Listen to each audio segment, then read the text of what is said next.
Hello everyone. तो अभी मैं आ चुका हूँ मिस्टर डॉट फिजिक्स के चैनल पे। आप लोग यहाँ पे बहुत सारे वीडियो आपको मिलती हैं और आज जो हम उसी वीडियो में से आज एक आपका नया लेक्चर लेके आए हैं एक्सपोनेंट एंड पावर का। और ये बेसिकली क्लास 6th, 7th और 8th के तीनों बच्चों के लिए है। तो अगर आप क्लास 6th में हो तभी आप इस लेक्चर को देख सकते हैं, 7th में हो तब भी आप इस लेक्चर को देख सकते हैं, अगर आप क्लास 8th में हैं तब भी आप लेक्चर को देख सकते हैं। ठीक है, कोई दिक्कत नहीं है, तीनों क्लास के लिए एक ही लेक्चर है। तो चलिए फटाफट से सभी लोग तैयार हो जाइए और आज हम एक नया लेक्चर आप लोगों के सामने लेके आए हैं एक्सपोनेंट एंड पावर्स। ठीक है, तो सबसे पहले समझते हैं हमारा एक्सपोनेंट क्या है। देखिए समझाता हूँ। जैसे मान लीजिए ये कोई ए है नंबर, कोई नंबर ए मान लेते हैं और इसके ऊपर हमने ऐसे लिख दिया बी। ठीक है, ये नंबर जो ए होता है ये ए नंबर कहलाता है बेस और ये जो बी है इस नंबर को हम लोग कहते हैं पावर। क्या कहते हैं बाबू? पावर।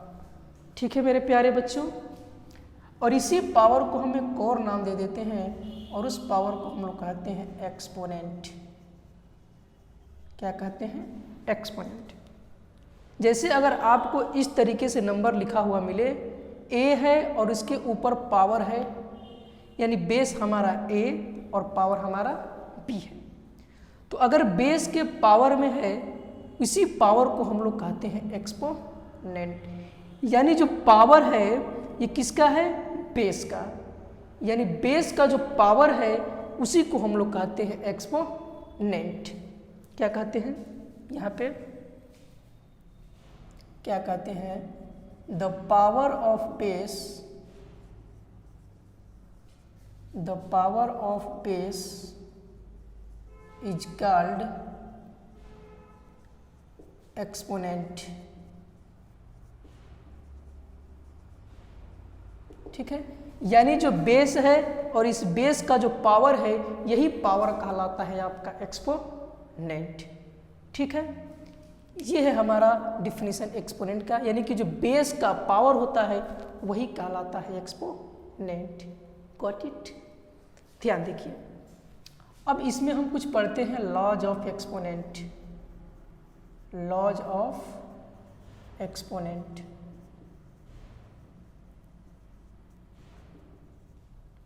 जितने भी ये सारे लॉज हैं, ये जितने भी सारे लॉज अब मैं बताऊंगा आपको, ये सारे लॉज आपको याद करने होंगे, समझने होंगे और इनके बेस्ड ऊपर जो आपको प्रॉब्लम दिए जाएंगे यानी क्वेश्चंस आएंगे उनको भी हमें सॉल्व करना है। तो ध्यान से देखिए लॉज ऑफ एक्सपोनेंट में। इसमें पहला जो लॉ आता है, अगर ए है, अच्छा एक बात ध्यान रखिए यहाँ पे, इसको हम लोग पढ़ेंगे क्या? रीड एज, इसको हम लोग पढ़ते हैं a to the power B.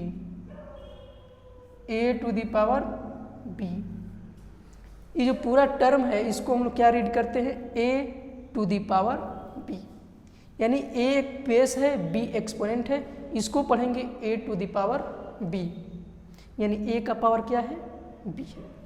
इसी तरीके से अगर यहाँ a to the power m है, ठीक है, और इसको मल्टीप्लाई करते हैं a to the power n के साथ।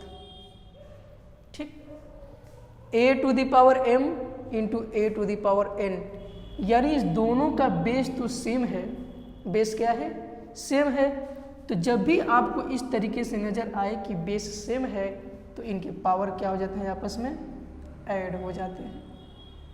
M to the power a to the power m हो और a to the power n हो तो इन दोनों के पावर आपस में क्या हो जाते हैं? ऐड हो जाते हैं। कहने का मतलब क्या है कि अगर बेस सेम है, बेस सेम है और अगर हम मल्टीप्लाई करेंगे तो पावर जो है आपस में क्या हो जाएगा? ऐड हो जाएगा। दूसरा देखते हैं, अगर a के पावर m है और इसी को मैं डिवाइड कर रहा हूँ a to the power n के साथ, तो डिवाइड के कंडीशन में क्या होता है कि a के पावर m माइनस n, यानी अब इसके पावर आपस में सब्ट्रैक्ट हो जाएंगे। तो ध्यान ये रखना है कि अगर बेस सेम है, मल्टीप्लाई होता है, तो पावर आपस में क्या होते हैं, ऐड होते हैं। बेस सेम है, डिवाइड होता है, तो पावर आपस में सब्ट्रैक्ट होते हैं। क्लियर है इतना?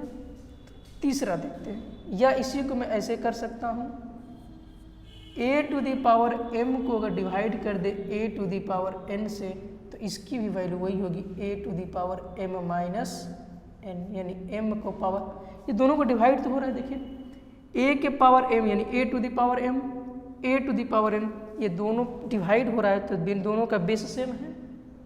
बेस सेम होने की वजह से पावर आपस में क्या होते हैं, सब्ट्रैक्ट हो जाएंगे। ठीक है। तीसरा है, अगर a अपान b है और इसके पावर अगर n लिखते हैं, ठीक है, अगर a अपान b है और इसका पावर क्या है, n है, तो इसका मतलब होता है पावर जो है दोनों के साथ जाएगा, दोनों बेस के साथ, a to the power n और b to the power n। ये जो है इसके साथ भी जाएगा a to the power n, और इस b वाले के साथ ऊपर पावर जाएगा क्या, b to the power n। ये है हमारे 3 प्रॉपर्टी लॉ की। कुछ और प्रॉपर्टी हैं, इसको आप लोग नोट कीजिए, वीडियो को पॉज करके नोट करिए जल्दी से, तब मैं आगे आपको बताता हूँ। ठीक है, नोट कर लीजिए। ठीक है, नोट कर लीजिए। अब मैं यहाँ से इरेज करता हूँ, थोड़ा सा इसको इरेज करते हैं, कुछ प्रॉपर्टी इधर लिखते हैं। देखिए क्या है प्रॉपर्टी नंबर 4, अगर आपको ऐसे जाए a upon b to the power minus ni, ठीक है, यानी a अपान b हो और इसका पावर निगेटिव में हो माइनस n, तो इसको हम लोग क्या कर देते हैं, इसका रेसिप्रोकल कर देते हैं, b चला जाएगा ऊपर और a चला आएगा नीचे, और पावर हमारा हो जाता है पॉजिटिव में। ध्यान दीजिए इस प्रॉपर्टी को, अगर a अपान b है कोई नंबर और उसका पावर अगर निगेटिव में है, तो इसका रेसिप्रोकल करेंगे, यानी b अपान a और पावर को कर देंगे पॉजिटिव, यानी इसको भी अपोजिट करेंगे, b अपान a हो जाएगा, और इसका अपोजिट निगेटिव है तो पॉजिटिव हो जाएगा, तो पावर n चला जाएगा। क्लियर है? 5वीं प्रॉपर्टी देखते हैं। अभी मैं सारा नंबर का लगाऊंगा इस पर। अगर 8 के पावर n है और इसका होल पावर कितना हो जाएगा, m हो जाएगा। ठीक है, अगर a to the power n है और उस पूरे का होल पावर कितना हो, m हो, तो पावर आपस में क्या हो जाते हैं, मल्टीप्लाई, यानी a जो है मल्टीप्लाई हो जाएगा m और n के साथ। क्या हो जाएगा, n और m मल्टीप्लाई क्या हो जाएगा, mn लिखे या फिर nm, nm या फिर mn दोनों मल्टीप्लाई हो जाएंगे और बेस वही है। क्लियर है? 6वां प्रॉपर्टी देखते हैं। अगर a अपान b है और a अपान b के पावर अगर आपको n है, ये प्रॉपर्टी हो गया है, ये प्रॉपर्टी हो गया है। दूसरी प्रॉपर्टी देखते हैं। ठीक है, देखिए क्या है, अगर a to the power m है, क्या है, अगर a to the power m है और इसको मल्टीप्लाई किया जा रहा है b to the power m के साथ, ठीक है, यानी अब बेस डिफरेंट हो गया और पावर क्या हो गए, सेम हो गए। ठीक है, बेस क्या क्या है, डिफरेंट है और पावर क्या है, सेम है। तो इसको क्या करते हैं, इसको बेस को और इसके बेस को आपस में मल्टीप्लाई करते हैं, और जो पावर रहता है उसी को एज इट इज हम लोग उतार देते हैं। क्या करते हैं बाबू, मेरे प्यारे बच्चों, उतार देते हैं। ठीक है, अगर a to the power m है और into b to the power m है, यानी कि दोनों का बेस अलग अलग है लेकिन पावर क्या है, सेम है। तो जब बेस अलग अलग रहता है तो ये दोनों बेस आपस में मल्टीप्लाई हो जाएंगे और जो पावर रहेगा वही यहाँ पे क्या हो जाएगा, एज इट इज छप जाएगा। 7वां प्रॉपर्टी देखिए, अगर a के पावर 0 है, क्या है, a टू दी पावर 0 है तो इसकी वैल्यू होती है 1। अगर माइनस a अपान b है और इसके पावर अगर 0 है तो इसकी वैल्यू होती है 1। समझ में आया? यानी अगर कोई बेस है और उस बेस का पावर अगर 0 है तो वैल्यू उसके बराबर कितनी आती है, 1 के बराबर। ध्यान दीजिए, कहीं भी अगर आपको कोई भी बेस हो, अगर उस बेस का पावर 0 है तो उस पूरी वैल्यू का उसका पूरा वैल्यू कितना हो जाएगा? 1 के बराबर। कुछ भी हो, कुछ भी कोई भी नंबर हो, अगर उस नंबर का पावर 0 हो तो इस पूरी टर्म की वैल्यू किसके बराबर हो जाएगी? 1 के बराबर। किसके बराबर हो जाएगी? 1 के बराबर। ठीक है, तो मैं समय देता हूँ आप लोगों को, थोड़ा सा वीडियो को पॉज करके नोट करिए। ठीक है, जल्दी से नोट करिए वीडियो को पॉज करके, तब मैं आगे बढ़ता हूँ, कुछ बताता हूँ। ठीक है, देखिए अब क्या करते हैं, अगर एक और प्रॉपर्टी ध्यान से देखें, अगर a टू द पावर अगर -n है, अगर a to the power -n है तो इसका रेसिप्रोकल कर देंगे तो कितना हो जाएगा? 1/a to the power n। क्या कर देंगे? 1/a टू द पावर, क्या कर देंगे इसको? a to the power n कर देंगे। ठीक है, यानी अगर a की वैल्यू जो बेस है, अगर इसका पावर -n है तो इसका रेसिप्रोकल कर देंगे 1/a to the power n कर देंगे। ठीक है, नोट करिए आप लोगों ने। ठीक है, अब मैं आप लोगों को थोड़ा सा क्वेश्चन देता हूँ, क्वेश्चन सॉल्व करते हैं। नोट कर लीजिए इसको। यही लॉज ऑफ एक्सपोनेंट आपको हर क्वेश्चन में यूज करना है। ठीक है, ये सारे लॉज आपको क्वेश्चन करने में हेल्प करेंगे। ठीक है, नोट करिए इसको। नोट करिए आप लोगों ने, वीडियो को पॉज करके नोट कर लीजिए। ओके, मैं रेज करता हूँ, अब क्वेश्चन देता हूँ आप लोग को। ठीक है, खूबसूरत सी रात, और इस रात में मैं आप लोगों को अपना ज्ञान प्रदान करता हुआ, जो बच्चे जिस समय देख रहे हो वीडियो, उनके लिए वो समय सुहाना हो। ठीक है, मैं तो अभी इस वक्त वीडियो आपके लिए प्रोवाइड कर रहा हूँ। खूबसूरत सी रात है। ठीक है, चलिए क्वेश्चन देखिए, क्वेश्चन की तरफ चलते हैं। अगर हमारा पहला क्वेश्चन है 2 के पावर 4 इंटू 3 के पावर 4 हो। ठीक है, इस क्वेश्चन को हमें सॉल्व करना है। क्या करना है? सॉल्व करना है। पहला क्वेश्चन है, सॉल्व करिए using laws of exponents. Using laws of exponent, आपको एक्सपोनेंट के लॉ को यूज करना है और तब इसको सॉल्व करना है।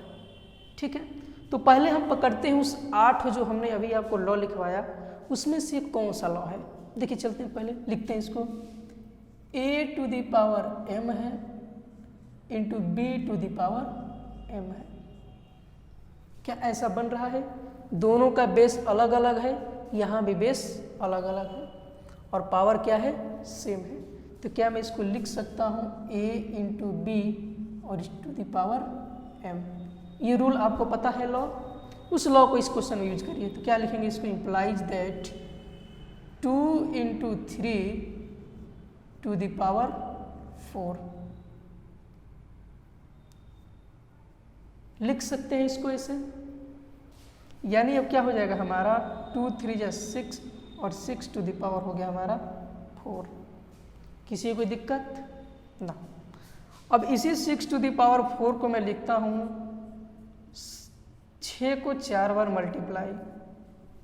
ठीक है, अब जो आप इसको 6 36 216 216 6 मल्टीप्लाई कर दिए 36 9 और 12, यानी 1296। ये हमारा आंसर हो गया। अब यहाँ आपको नोट पॉइंट क्या ध्यान रखना है, अगर a to the power n है, क्या है? a to the power n का मतलब होता है कि ये जो a है इसको हमने n टाइम्स मल्टीप्लाई कर दिया। कितनी टाइम्स? n टाइम्स मल्टीप्लाई कर दिया। नहीं समझ में आया? देखिए, जैसे मैं एक सवाल लेके समझाता हूँ। जैसे 2 के पावर 3 है ऐसे, ठीक, तो इसका मतलब होता है 2 को हमने 3 बार क्या कर दिया, मल्टीप्लाई, यानी आंसर कितना आ जाएगा 8। ये गलत है, 2 के पावर अगर 3 है तो आप इसको 6 लिख रहे हैं, ये गलत चीज़ है। करेक्ट है आपका 2 to the power 3 equal to 8। ठीक है, किसी को दिक्कत?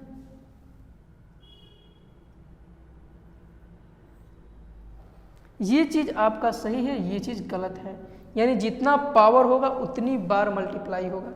अगर 2 के पावर 3 तो 2 का 3 बार मल्टीप्लाई, 6 के पावर 4 आया था तो 6 का हमने कितनी बार मल्टीप्लाई किया, 4 बार। जितना पावर रहेगा उतनी बार मल्टीप्लाई होगा। नोट कर लीजिए इसको, क्वेश्चन के फॉर्म में नोट करिए। ठीक है, नोट कर लीजिए।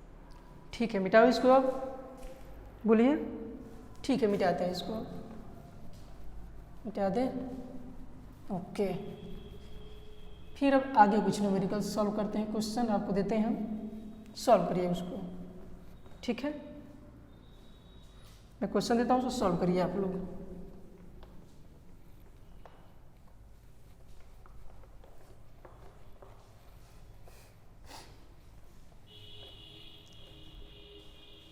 ठीक है,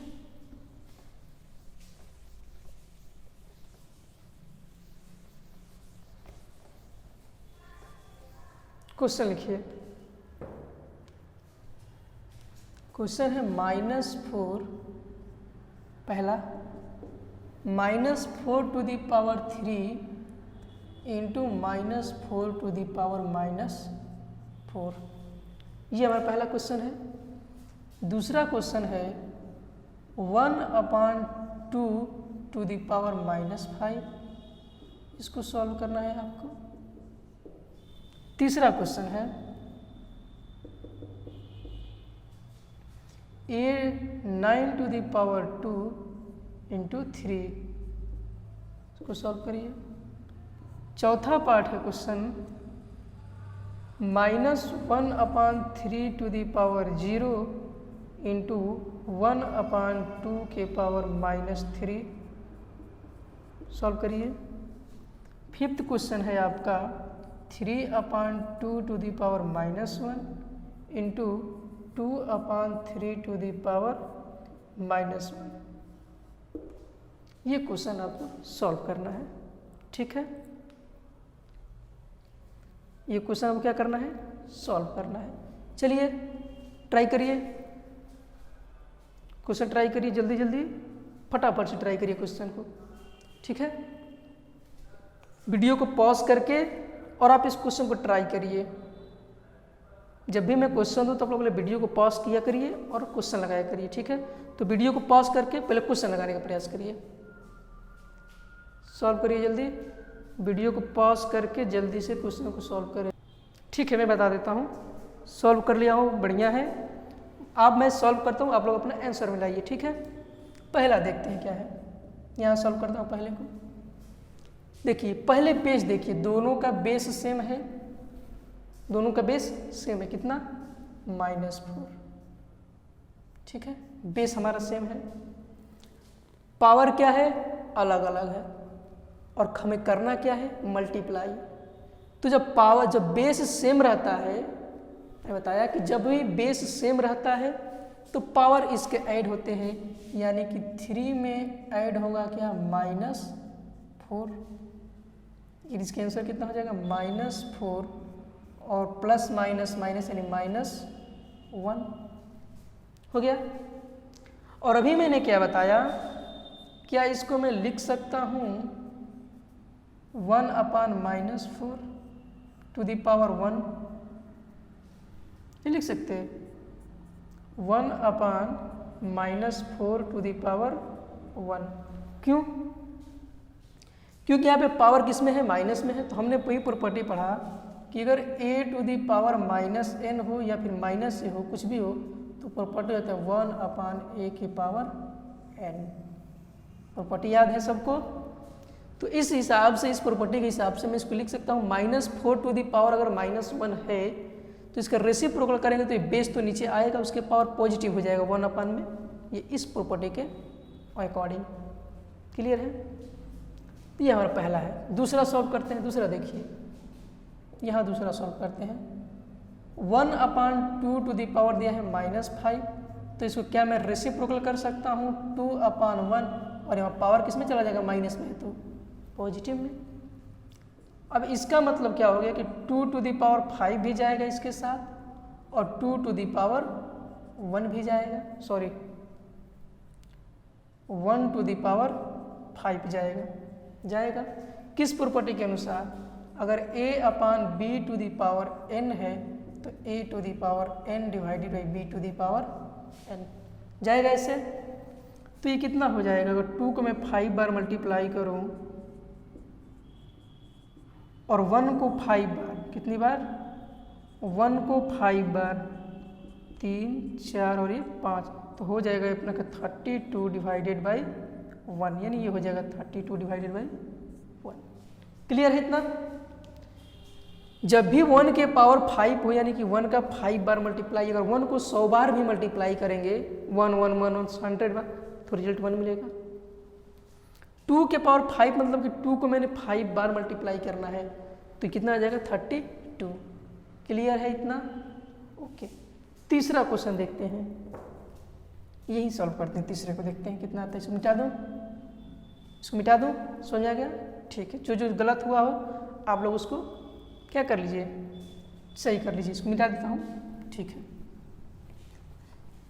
देखिए मेरे प्यारे बच्चों, अब मैं क्वेश्चन नंबर 3 को सॉल्व करता हूँ। किसको? 3 वाले को। यानी कौन सी प्रॉपर्टी है?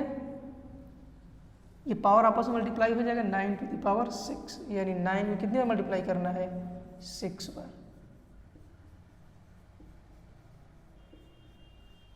9 टू द पावर 6 है तो कितने बार मल्टीप्लाई करना है? 9 को 6 बार मल्टीप्लाई करेंगे। क्लियर है? अब इसको जरा सॉल्व करते हैं।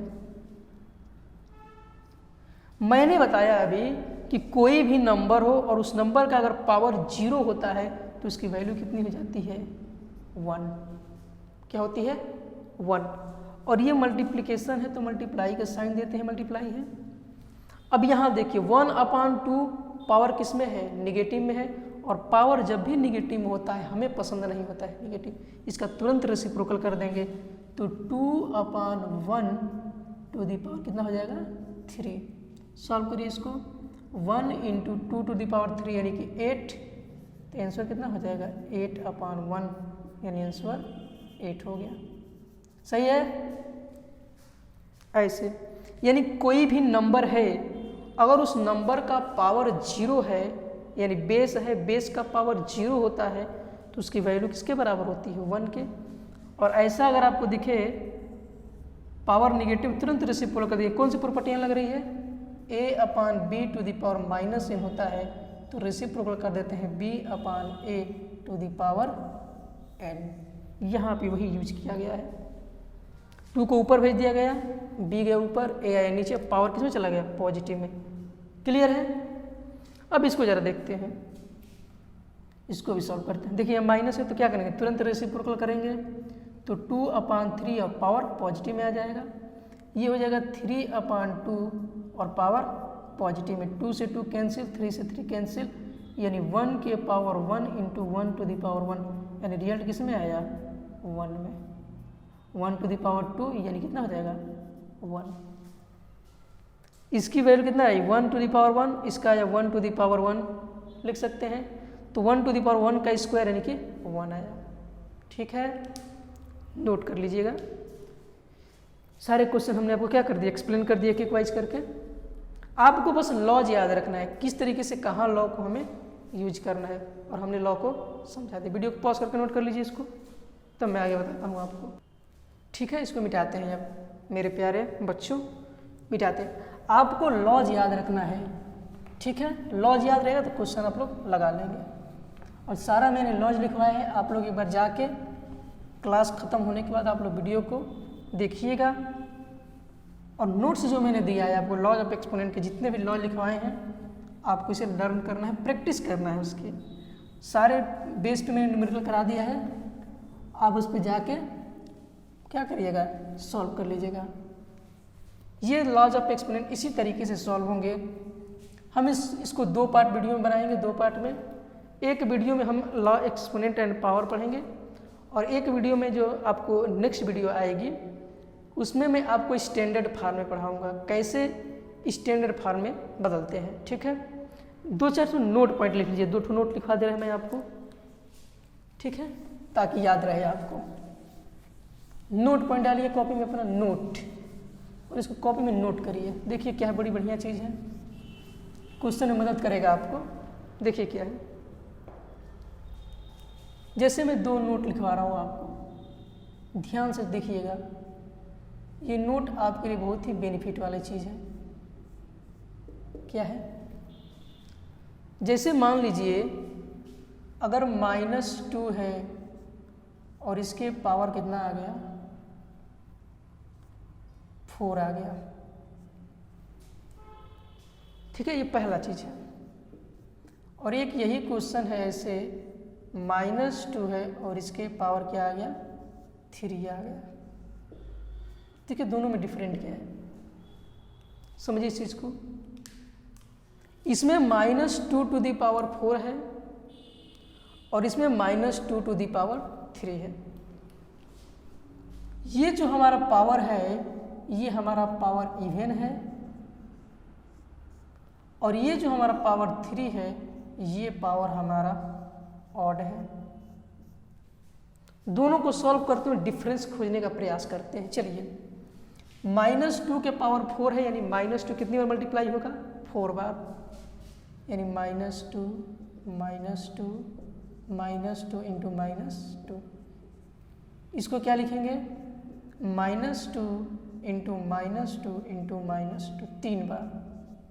जितनी पावर रहेगी उतनी बार ही बेस का मल्टीप्लाई होता है। क्लियर है। देखिए इसको हम क्या लिख सकते हैं, इसको 2 माइनस प्लस और ये माइनस प्लस, यानी पूरी साइन कैसे होगी, पॉजिटिव, और ये हो जाएगा हमारा 16 आंसर आएगा।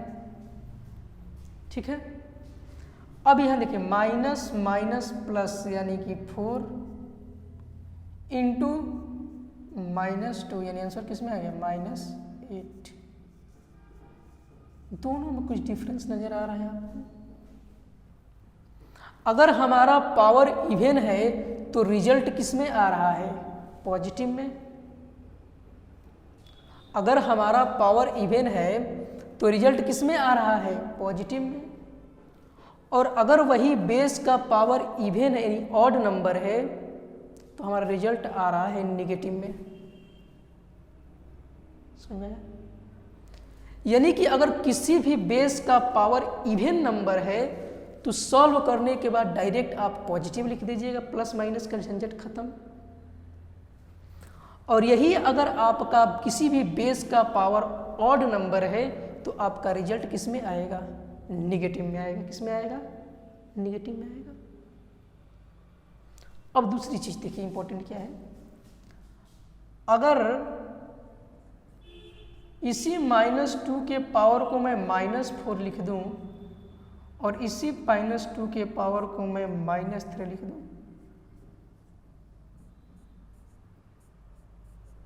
किसी को कोई दिक्कत? मैं सब चीज एक एक क्लियर में जो आपके दिमाग में सवाल उठ रहे होंगे मैं सारे आपको बता दे रहा हूं। ठीक है, अब देखिए तो क्या इस प्रॉपर्टी के हिसाब से मैं इसको लिख सकते हैं 1/-2 के पावर 4, लॉज ऑफ एक्सपोनेंट के हिसाब से। अगर पावर निगेटिव में तो रेसिप्रोकल कर देंगे तो पावर पॉजिटिव हो जाएगा। क्या मैं इस चीज को ऐसे लिख सकता हूँ 1/-2 टू द पावर 3। इसको सॉल्व करेंगे तो क्या लिखेंगे 1/-2 को 4 बार मल्टीप्लाई,